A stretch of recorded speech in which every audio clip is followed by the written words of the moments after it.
What up traders, what up investors, Ken here from Dyslexic Investor, and we're going to be looking at how I trade options and the basic understanding. I had a lot of requests on folks on how to basically just talk about some very simplistic strategies that you can use if you're kind of new to options. Kind of just break down, basically we're going to be looking at call and put vertical spreads, and we're going to do debit and credit side of both those trades, and hopefully by the end of this video you'll understand on what a particular call, put or debit spread, or between a put, credit, or debit spread is as well, and kind of how you can be adding that into your strategy on understanding options. And this is one of the more simplistic strategies. Again, you can go pretty extreme with options and how you can really go completely neutral to the market and use the different various Greeks to kind of really make a very neutral sensitive portfolio to any kind of swings. That being said, so this whole experiment and this whole lessons is really going to be levered around Clorox stock. So this is going to be looking at CLX stock. So I always start on how I start trading is kind of build up a thesis, figuring out like, hey, there's a good stock out there that could be trading upward, downward, sideways, things like that. So the great things with options is you're able to basically capitalize on the market if the market does nothing, because that's what we call a selling premium. So selling premium basically states that you're betting, saying that different various components, that it's not going to be exceeding the certain level, or it's not going to be going down to a certain level. So most times when you hear someone saying I'm getting a credit, or I'm selling premium, they literally mean the same thing. They're getting a credit into their account, aka that they're selling some puts or they're selling some calls. So this is also the where people get really confused on the sense of a call doesn't mean it can always go up. You can sell a call basically, and we'll dive into that and really looking between what the Tastyworks profile can do as well. That being said, if you're interested in joining Tastywork, I have an affiliate link down below if you open an account with $2,000. I think if you email them referring with my referral code, that you're able to get, I believe, 100 shares of stock or 10 options contracts, and that varies from different prices. Again, if you just email the support team, they'll help you out greatly, and I already have talked to them in front of this, so all you have to do is to kind of let them know with the affiliate link in the description. Alright, with CLX again, we're going to be looking at potential some trading strategies.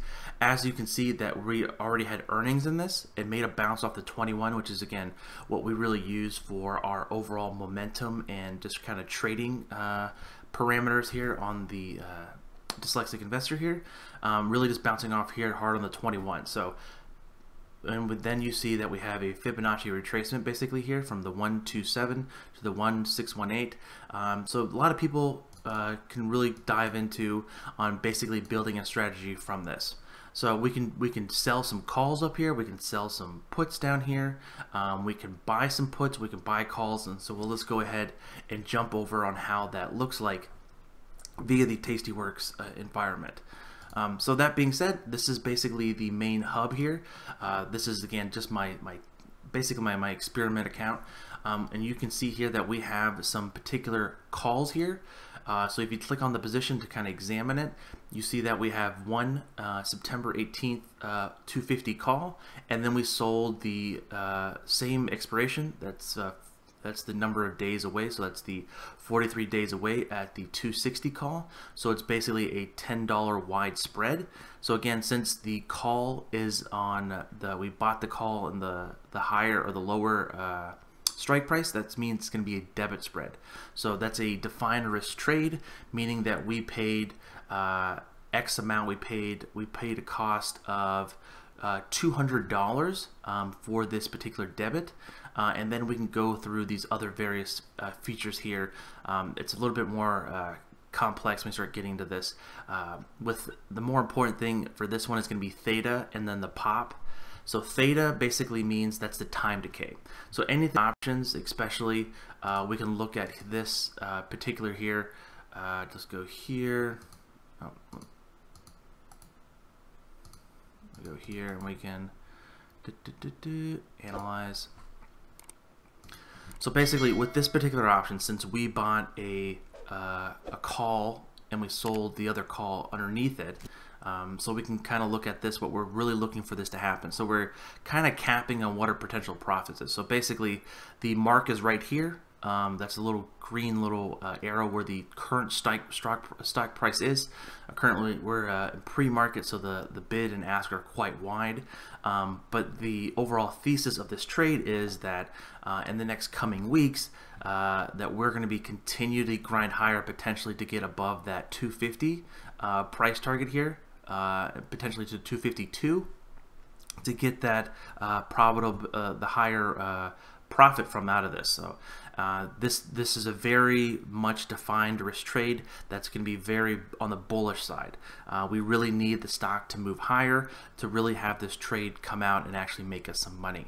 That being said, we can see here we are, well, it's at, we're at 30, maybe $15 away, so it's pretty substantial from that. So if we go back into the trade table, and this is going to be all the expirations for Clorox here. So again, we bought that September 18th. You can see that dot that we have a position there on that, and their basic move from now to September is plus or minus $13. So we're kind of really just playing on the fringes of this particular trade. That being said, we can see that the probability of this trade is going to be about a 20%, and how we got that number was basically the probability of profit is actually 25. So the POP or POP is basically the probability of profit, where what is the probability of this this overall option being in the money. So what do you mean by in the money, Ken? So in the money is right here. This little orange line says ITM. ITM. So in the money is anything above the current strike price on the call side, and being in the money on the put side is anything that is below this particular icon here, because you can kind of see that arrow right there. So again, these are pretty large, wide options here. Again, we're talking about $10 wide, so there's pretty extensive. So if we go to another example, like an Apple, of course, that's another company that we can look at. We can also look at September options, and they're only $5 wide. So different stocks sometimes do $1 wide, sometimes, like for example, SPY, depending on what month you're looking at, they're literally $1 wide. So you're going to get a lot more liquidity, a lot more availability to kind of really trade that and be very particular with what you want to be trading from that particular the underlying. So again, this trade here, so basically kind of breaking down what we're looking at here. Again, we're talking about the IV is in a pretty good rating. So the IV basically, which is also called the implied volatility, is going to be something that we're looking at for the higher the IV, the higher the cost of the options. So it's going to be higher a premium to own the options, because again, the options market, the volatility index is speculating or projecting high volatility in the stock. So for example, like Clorox is not a super volatile stock, but if we go to a Nikola, like their IV is going to be through the roof, because guess what, they're a super volatile stock. So around the same time period for September, they have an IV of 126%. Again, that's going to be the more super volatile side of things on just seeing on how it overall trades. And again, it's only a $35 stock, and they have a move of nearly 10 bucks. Ours is well over $230 stock, and we only have a move of 13. So that IV really plays into play. So that IV really makes these calls and puts at a very high price sometimes, and you're really paying a premium. So if that IV crush comes through, meaning that the IV just drops for whatever reason and volatility gets sucked out of it, these options that are out of the money, again, the options, the calls, anything below the 40 here on the call side and anything below the 35 on the put side, are going to really get killed by that theta and really lose a lot of their premium from that. So let's go back to Clorox, and we kind of do example there on, so for example, the trade that I have here, that's again, it's a live account, is that I'm just testing out and looking, seeing if I can get my Clorox to in the money or at the money. So at the money is basically you're knocking at the door. You're going to be basically the strike price right below the in the money strike price.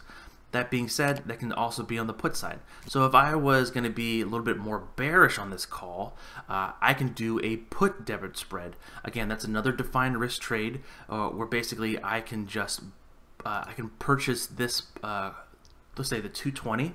So we can go back to the chart to kind of look at things. I'm like, okay, there's some downward support basically here around 228.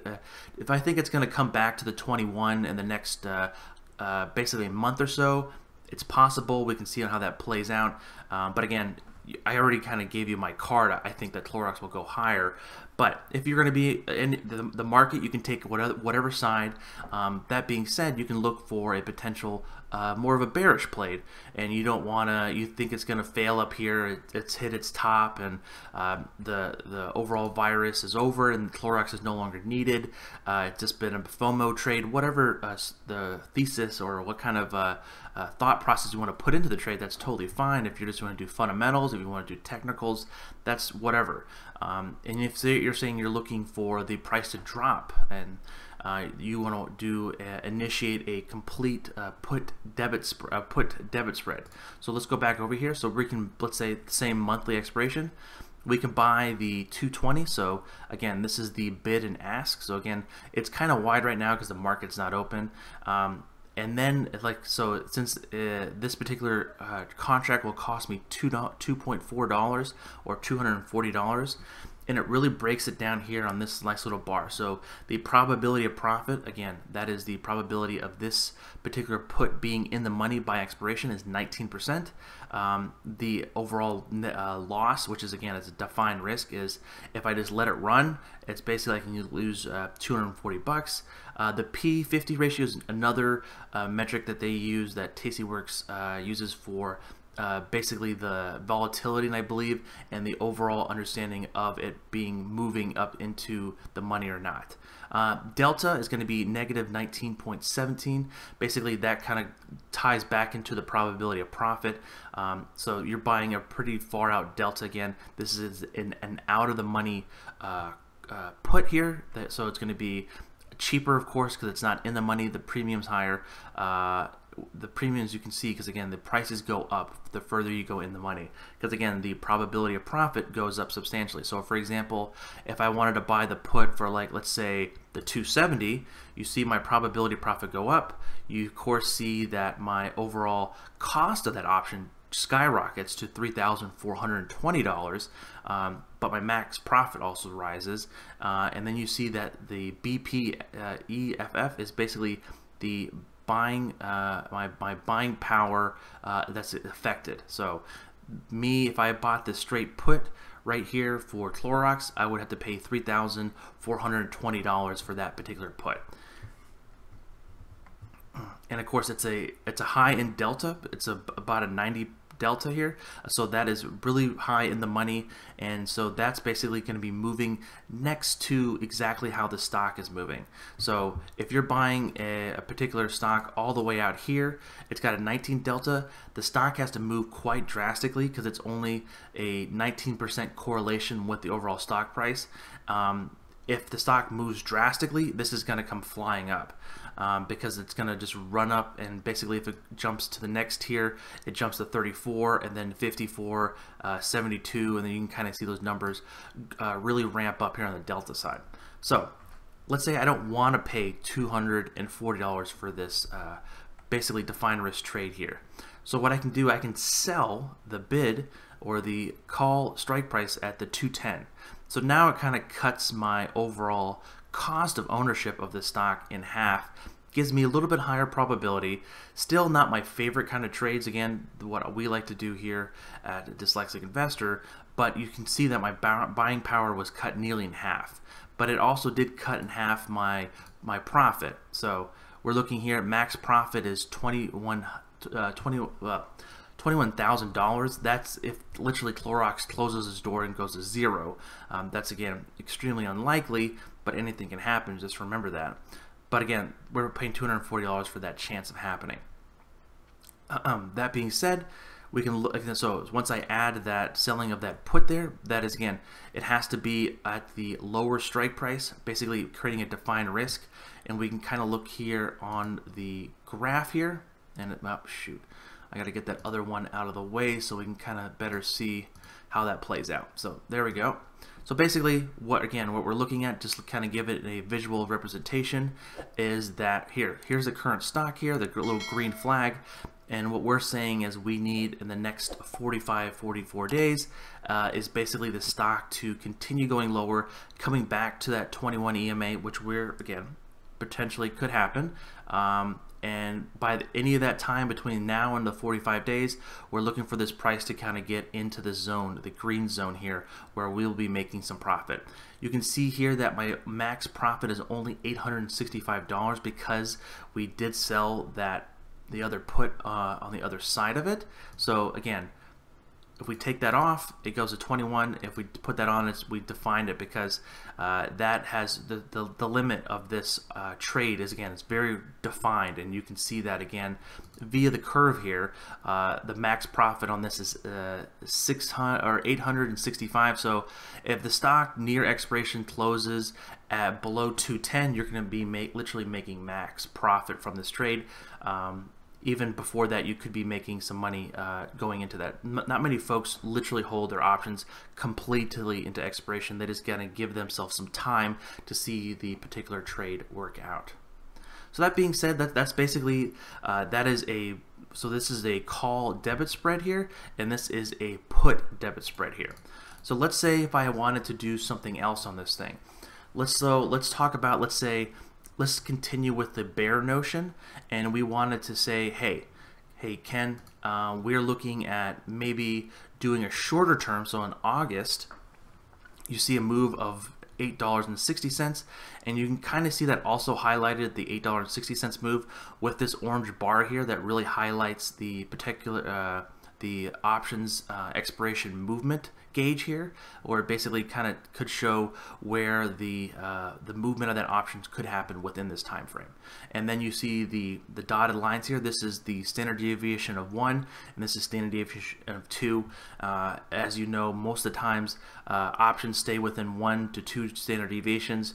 Of course, you can have a Tesla, an AMD that just completely break out and go completely berserk, and they make crazy deviation moves on earnings or some kind of news announcements. And of course, those options just really go crazy, and that's when you see them on Wall Street's bets and go completely berserk.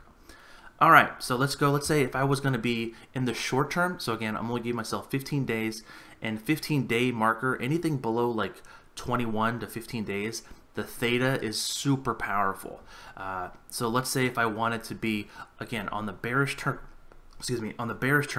and I wanted to look at the potential of selling a call. So selling a call is completely different than buying a call. So if I'm selling a call, I'm just saying I don't want the stock to go above 245 in this time frame. So if I sell this straight call here, you see the max loss is an infinite, because of course stock can go from 0 to infinity to the upside, and of course is limited to the downside to 0. That being said, here looking for this is normally when we hear people just selling a strangle or some kind of a put straddle or things like that, people might just do an undefined risk trade, which is basically they're not putting protection on it, they're not rubbering it up, and they say that was stupid, kid.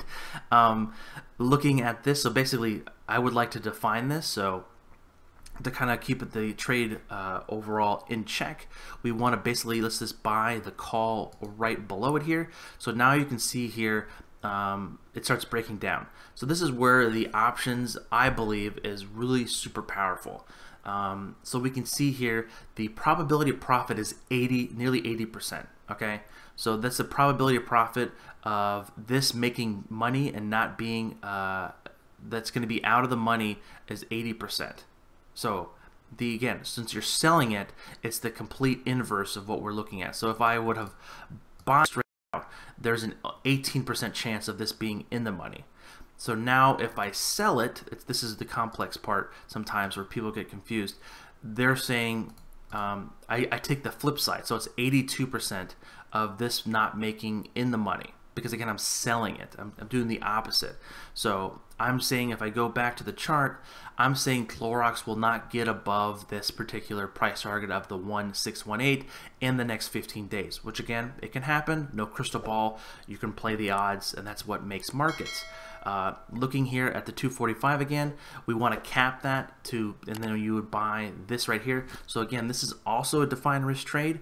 Yes, your profit is only potentially $55, but your max loss is $195. So if Clorox comes out and says, hey, they have a vaccine for the virus, this could literally run right through your options.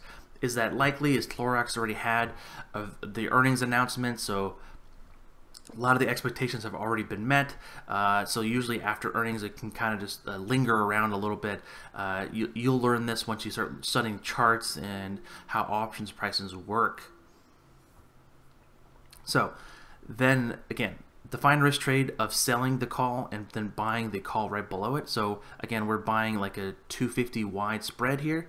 Again, paying 55 cents, or sorry, collecting 55 cents from this. Total buying power affected is $195.